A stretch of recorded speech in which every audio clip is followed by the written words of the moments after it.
Welcome back. On Sunday, millions of people will find comfort in the shared goals of raising awareness and finding a cure for an untamed genetic disorder.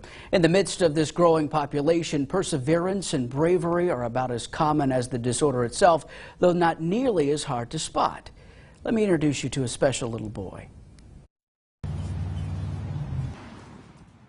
Meet Eston Mitchell Hooper.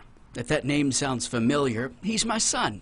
He'll be 2 in July, and just like any other growing boy, he likes to run and play. He likes to get a little dirty, and just some of the time, he can be a bit mischievous. I bet you'd never guess Eston was born with a potentially devastating and in some cases deadly condition. Eston has neurofibromatosis. Neurofibromatosis, or NF for short, is a genetic disorder that can cause tumors to grow on nerves throughout the body. But it doesn't start that way.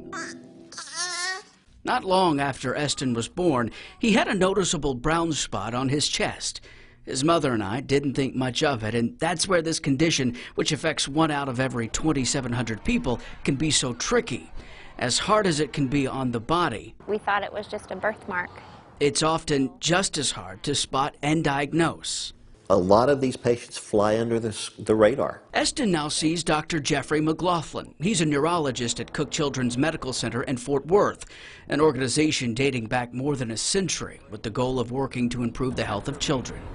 Dr. McLaughlin explains NF is caused by a defect in the gene that is supposed to suppress tumor growth, allowing tumors to grow in some very dangerous spots, like the brain or on the optic nerve between the brain and the eyeball. And so even a benign tumor, if it's pushing on your spinal cord, can cause you major difficulties and end up in a medical emergency.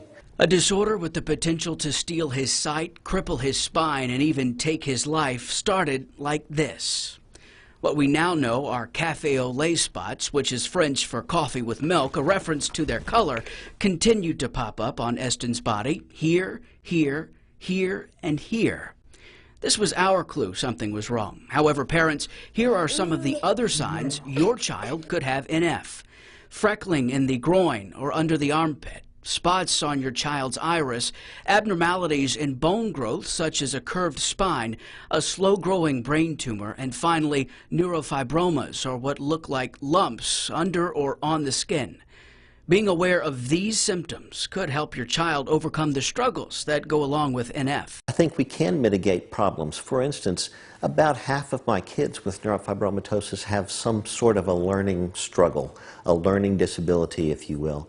And if we know about that at an early age, we can accommodate that disability so that the child can learn more effectively. Dr. McLaughlin is also a member of the Texas Neurofibromatosis Foundation, a group of people dedicated to providing support to families impacted by NF.